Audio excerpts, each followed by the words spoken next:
What's up, beautiful people of YouTube, and welcome to episode 47 of the Idiotic Sports Talk. I'm your host, Liam Gavin, coming to you live from my kitchen, and today I'm going to talk about Week 17 in the NFL, the recap, the wrap-up. I can't believe Week 17 of the regular season. The regular season is done now, and we're on to the playoffs, so let's get into it. We got the Vikings beating the Lions 37-39. Kirk Cousins, 405 passing yards, 3 touchdowns, no interceptions. He had himself a day. Alexander Madison, Dalvin Cook couldn't play. He had himself a day too. 95 yards rushing, 50 receiving yards, a rushing and receiving touchdown. Justin Jefferson, the rookie stud wide receiver, 9 catches for $133. He broke the record for most receiving yards all time by a rookie. He broke rookie and franchise records set by none other than the GOAT, Randy Moss. Kid's going to be special. As for Matt Stafford, he had 293 passing yards, 3 touchdowns, and an interception. Please get Stafford out of Detroit. He's gave that franchise his all, and that franchise hasn't given him anything back. It was also cool to see Adrian Peterson score a touchdown against his former team. And as for Marvin Jones Jr., he had 8 catches for 180 yards and 2 touchdowns. Now, this could have helped you win a fantasy championship if you were playing for one, So big shout out to Mr. Jones if he helped you win a championship. The Vikings now finish the season 7-9 as the Lions finish 5-11. Next game is the Falcons losing to the Buccaneers 44-27. Matt Ryan ended the season on a high note, 265 yards passing, 2 touchdowns, and a rushing touchdown, no interceptions. TB12 doing his thing, 399 yards passing, 4 touchdowns, 1 interception. He's balling out at 43. I can't believe it. He threw for over 4,500 yards and 40 touchdowns at the age of 43. He ages like fine wine. Antonio Brown had himself a game. Looked like his old Steelers self. 11 catches, $138, 2 touchdowns. Chris Godwin also balled out, 5 catches, 133 yards, and 2 touchdowns. Mike Evans had to leave the game because of an injury. He had 3 catches for 46 yards, but this marked his 7th straight season of 1,000 yards receiving. So what a milestone set by Mike Evans. The Falcons finished the season 4-12 as the Bucs finish 11-5 and are in the playoffs. Next is the Jets losing to the Patriots 28-14. Sam Darnold had 266 yards passing, a touchdown, and 2 interceptions. Please get Sam Darnold out of New York. Adam Gase is finally fired now, which I've been calling for since even beginning of the season. Cam Newton, he had his best game as a Patriot this season, 242 yards passing, 79 yards rushing, 3 touchdowns, and he also had a receiving touchdown, which was thrown by Jacoby Myers. The Patriots finished 7-9 as the Jets finished 2-14. Next is the Bills whooping the Dolphins 56-26. Josh Allen had 224 passing yards, 3 touchdowns, and an interception. He should be in the MVP conversation. His stats blow away the 2015 Cam Newton stats. So time to start reconsidering Josh Allen for MVP. Gabriel Davis, rookie receiver, had a big day, 2 catches, 107, and a touchdown. Isaiah McKenzie, 6 catches, 65 yards, 2 touchdowns, and a punt return touchdown. So 3 total touchdowns on the day for Mr. McKenzie. Bills defense had 3 picks, and Josh Norman came back from the dead with a pick 6. It's the first thing he's done since like 2015 or 16. So props to Josh Norman. Tua Tagovailoa, the Dolphins rookie quarterback, 361 yards passing, a touchdown, and 3 picks. Dolphins got eliminated from the playoffs at 10-6. I wish Fitzmagic could have played this game because it would have given him a better shot to win. And we all know that he definitely deserves to start a playoff game. I mean, definitely the best journeyman QB in league history, no doubt. A lot of respect goes to Fitzpatrick. Coach Flores, I think, should win potential coach of the year. He took that team from nothing and made them into almost playoff contenders, There's a good and young team in Miami, though, so if I'm a Miami fan, don't stress it. The future is definitely bright. The Bills finished 13-3 as the Dolphins fall to 10-6 on the season. The Browns beat the Steelers 24-22. Baker Mayfield had a good game, 196 yards passing, touchdown, and no interceptions. He hasn't been turning the ball over lately, which is good because that was his main problem. Nick Chubb had a beast of a game, 108 yards rushing and a touchdown. Now, I know the Steelers played their backups, so they had Mason Rudolph, who threw for 315 yards, 2 touchdowns, and an interception. He didn't get hit in the head with a helmet by Myles Garrett, so that's definitely a bonus. The Browns make the playoffs for the first time since 2002. I was 7 years old in 2002. That's crazy. Like, LeBron James wasn't even playing basketball professionally in the NBA in 2002, so it's been a long time. The Browns and the Steelers will meet in the first round of the playoffs, the cup up and coming. So the Browns finish 11-5 as the Steelers finish their season at 12-4. We take a look at the next game is the Giants beating my Dallas Cowboys 23-19. And Daniel Jones had 229 yards passing, 2 touchdowns, and an interception. Sterling Shepard had 8 catches, 112 yards, a touchdown, and a rushing touchdown. Of course, this guy really does nothing all season. And, of course, he balls out against the Dallas defense, which pretty much everyone has all season. Andy Dalton threw for 243, no touchdowns, and an interception, and was sacked 6 times. Ezekiel Elliott had his first rushing touchdown since Week 5. I knew this game was over when McCarthy doesn't challenge a potential drop pass by Dante Pettis, the Giants wide receiver, because that led to a field goal instead of forcing them to punt. Who knows if it was a catch or not, but McCarthy's got to have some balls and at least throw the challenge flag. That's why you're the coach. Also, another big point was Wayne Gallman fumbled within the last minute, and I thought Dallas recovered, but the replay showed that Wayne Gallman was able to get on top of it. That would have been huge. It would have been another turning point of the game, but it is what it is. A really bright spot that I saw on the Dallas defense for this game was Donovan Wilson, a pick and a sack, so he's looked great. He's definitely found a starting role in Dallas. Both teams finished the season 6-10 and are losers of the NFC East. Next is the Ravens beating up the Bengals 38-3. Lamar Jackson, 3 touchdowns, an interception, 113 yards passing, 97 yards rushing. J.K. Dobbins had 160 yards rushing, along with 2 touchdowns. And Brandon Allen did not look good for the Bengals. He had 48 yards and 2 picks. The Ravens are moving on to the playoffs. They finished the season 11-5 as the Bengals go to 4-11-1.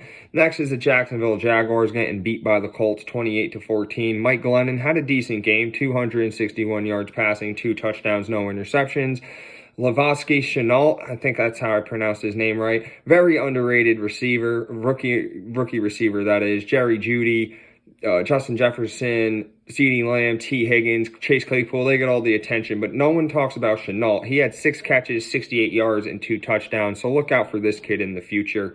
Phillip Rivers, 164 yards passing, a touchdown, and an interception. Jonathan Taylor, the rookie running back, had himself a game, 253 yards rushing, and 2 touchdowns. He wasn't the only AFC South running back to rush for over 250 yards and 2 touchdowns either. Colts defense racked up 6 sacks. The Jags have the first overall pick in the NFL draft now. I wonder if they're going to go with Trevor Lawrence. We'll see. But cheer up, Jag fans. You guys fired Doug Marrone yesterday on Monday. There's a lot of movements going around for Black Monday, so we'll see what happens with the future of the Jags. I think it's a good spot for coaches to want to go to. The Colts finished the season 11-5 as Jacksonville lost 15 straight games to wind up 1-15. Next is the Titans beating the Texans in the thriller 41-38. Tannehill had 216 passing yards, a touchdown, 2 rushing touchdowns, and no interceptions. King Henry, Derrick Henry, man, he had himself a game. He had 250 rushing yards, 2 touchdowns, and finishes as the NFL's league-leading rusher with 2,027 yards. He is the 8th player in NFL history to rush for over 2,000 yards. Another good bright spot on that offense for the Titans was A.J. Brown, who had 10 catches for 151 yards and a touchdown. Deshaun Watson of the Texans had 365 yards passing, 3 touchdowns, and an interception. Get Deshaun Watson out of Houston, man. Bill O'Brien did everything he could to ruin that franchise, to not give Deshaun Watson any help. Traded away DeAndre Hopkins for a Burger King coupon. It's crazy. Get that man out of Houston. But Brandon Cooks, he was a receiver that stepped up that game. He had 11 catches, 166 yards, and 2 touchdowns. Another potential guy that could have won some fantasy championships if that was the scenario. Titans finished 11-5 and are in the playoffs, while the Texans fall to 4-12 on the season. Next is the Cardinals losing to the Rams 18-7. Kyler Murray got hurt earlier, so in comes Chris Straveller, I think I pronounced his name right, who threw for 105 yards, a touchdown, and an interception. DeAndre Hopkins had 4 catches for 35 yards. He was clamped by Jalen Ramsey. I said the Cards would miss the playoffs, and that they were overrated. And I only really said that because I was mad at them because, they were 6-3. They beat up the Cowboys. I was mad at them for that. Kyler Murray and DeAndre Hopkins, they had that Hail Mary against the Bills. I was up 15 points in fantasy, and I lost because of that, so that was another reason I was pissed off at them. And I was also mad at them because I remember I threw $50 down, and I did an 8-game parlay that would have won me around $1,200. And I picked the Cardinals over the Panthers earlier in the season, and I lost. So it was like the Cardinals were just in my head all season, so that's why I was really mad at them. And said that they were going to miss the playoffs, even when they were at 6-3 and 8-6. And guess what? I was right, so it is what it is. Jared Goff was injured, so in came John Wolford, who had 231 yards passing, 56 yards rushing, no touchdown and interception. He played pretty well. Rams defense had 4 sacks and a pick 6. The Rams make the playoffs and finish 10-6 on the season, while the Cardinals drop to 8-8 and miss the playoffs.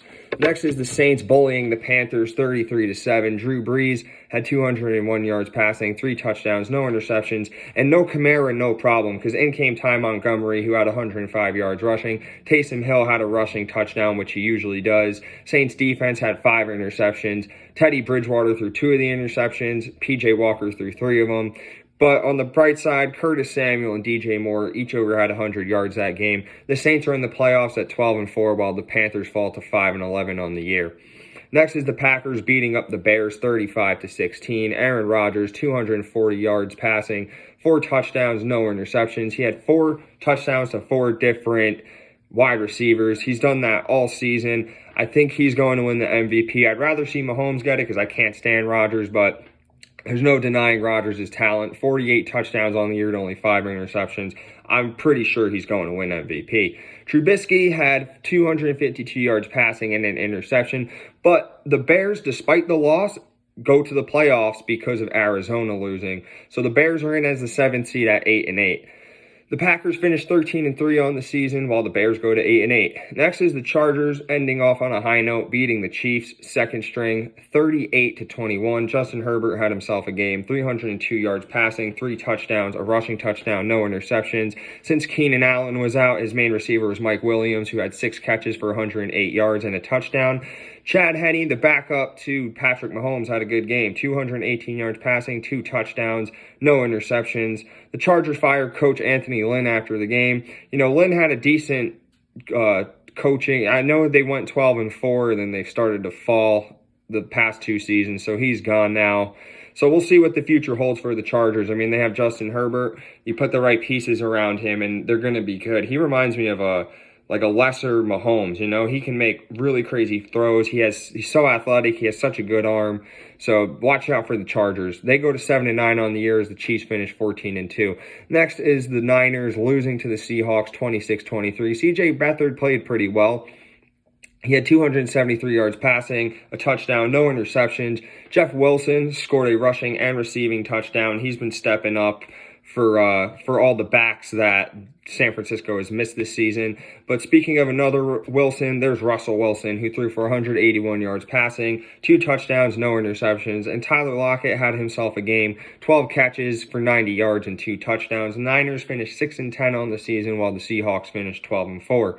Next is the Raiders beating the Broncos in a close game, 32-31. Drew Lock had himself a decent game, 339 yards passing, 2 touchdowns, no interception. Running back Melvin Gordon had 93 yards and a touchdown. And Jerry Jeudy, another good rookie wide receiver, 5 catches, $140 and a touchdown. Derek Carr, 371, 2 touchdowns and 2 interceptions. Running back Josh Jacobs had 2 touchdowns as well. Darren Waller, the tight end for the Raiders, had 9 catches for $117 and a touchdown. Right behind Travis Kelce, I gotta say Waller's the best tight end in the league. He's constantly consistent, and he's been balling out the past few weeks, so it's only right to put him up there. The Raiders finish 8-8 on the season, while the Broncos go to 5-11. Next This is the final game between the Washington football team beating the Eagles 20-14. Alex Smith had 162 yards passing, 2 touchdowns, 2 interceptions. A touchdown went to Terry McLaurin, and another one went to Logan Thomas.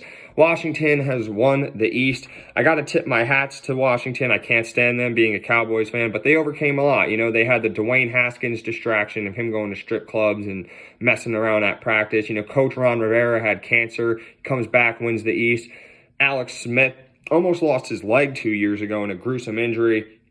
He comes back and they win the East, and they don't even have a real name. You know, they went from the Redskins to the football team, so they really have no name. They just kind of picked it out of a hat and just rode with it. And so a team with no name won the NFC East. So haha at the Cowboys, Eagles, and Giants. You know, like, what are you guys doing losing to a team with no name? So there was a really questionable call, and it was Jalen Hurts being benched by Doug Peterson when the game was only 17-14. Hurts had 72 yards, an interception, and 2 rushing touchdowns. He was benched for Nate Sudfeld, who fumbled and threw an interception. It's like, did Doug Peterson throw the game away? Was he trying to screw over the Giants? Will he have a job because of this? And how mad are Giants fans? Because I've seen Giants fans complaining all over the internet, saying there should be an investigation on the Eagles for doing that and all this stuff, and just crying and saying, oh, boo-hoo, poor us. It's like, win more than 6 games. All you had to do was win one more game. That's it. And then you were in the playoffs because you swept Washington this season. So if you just went 7-9, you would have been in the playoffs. So that's really on the Giants, you know? And I'm kind of glad that the Cowboys didn't, you know, I wanted them to beat the Giants to sweep them, but I wasn't going to rely on the Eagles to get us in the playoffs. Like, do you really think you're begging your division rival for help to get in the playoffs? That's pathetic. Win more games next time, you know? That's all I gotta say. So that's it for today's episode. Week 17 is done. It was a thriller. I'm so sad the regular season's over, but the playoffs is amongst us. I'll drop my playoff predictions in a couple days. Thank you all for tuning in. Make sure you follow me on Instagram, subscribe to my page, hit the like button, share and promote me. Do whatever you can. I appreciate you all. Have a wonderful day.